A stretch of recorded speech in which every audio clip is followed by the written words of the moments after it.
최근 발생한 신생아 학대 사망 사건. 아이한테 하고 싶은 말 없으세요? 대답이 없는 엄마.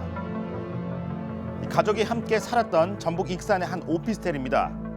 최근까지 엄마는 SNS에 아기와 관련된 게시물을 꾸준히 올렸는데요. 그런데 저는 못 들었어요. 젊으신 부부고 가다가 중간중간 좀 보긴 했었는데 소리 같은 건 저는 일단 못 들었거든요. 이 가족에게 대체 무슨 일이 있었던 걸까요? 자정이 가까운 시각 신고를 받고 출동한 구급대원은 신생아에게 심폐소생술을 이어갑니다. 저희가 처음 도착했을 때 아기의 상태가 우선 심정지 상태였고요. 그리고 오른쪽 얼굴 이마 부위랑 볼 부위에 멍자국이 있었습니다. 태어난 지 고작 14일밖에 되지 않은 신생아. 위급한 상황을 겪은 이유가 무엇일까요? 보호자가 설명하기에는 이제 아기가 침대에서 떨어져서 이제 쿵 소리가 들려서 나와 봤더니 숨을 안 쉰다고. 하지만 경찰 수사 중 밝혀진 충격적인 사실. 아기가 사망한 뒤 부부는 멍을 빨리 없애는 방법 등을 검색했다는데요. 주민들은 이 부부를 어떻게 기억할까요? 저도 뉴스를 받고 있는데 저 진짜 소름 돋고 그 소리 들으니까 마음이 너무 안 좋죠. 그 저희 그 심폐소생술 영상도 봤거든요.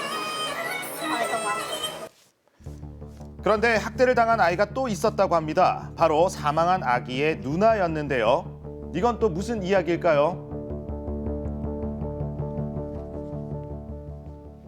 첫째 아이 같은 경우에는 지금 지역사회 양육시설에서 부모와 분리되어서 보호 조치되어 있습니다. 그 당시 아이가 생후 3개월 정도의 연령이었었는데 얼굴에 있는 상처가 아무래도 신생아로부터 발생되기 힘든 상흔이어서 그 부분을 가지고 저희가 혐의가 있다라고 보고 판단하였습니다. 둘째가 사망하기 전에 분리할 수 있는 방법은 없었을까요?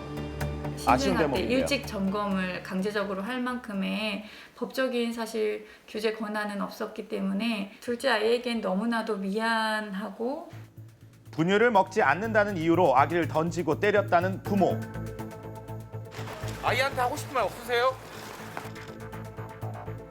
20대 부부의 행동, 전문가는 어떻게 바라보고 있을까요? 둘째도 부모가 키우지 못하고 있는 상황에서 아마 둘째에 대한 학대가 이어졌기 때문에 뭐 첫째 때도 제대로 습득하지 못한 뭐 영아에 대한 이해도가 부재했던 것, 그리고 자주 울 때 어떻게 해야 되는지 이런 데 대한 기본적인 지식조차 없는 어린 엄마 아빠의 그야말로 잘못된 이제 어떤 폭력 성향이 반영된 그 아동 학대 치사 사건이다 이렇게 봐야 되겠죠.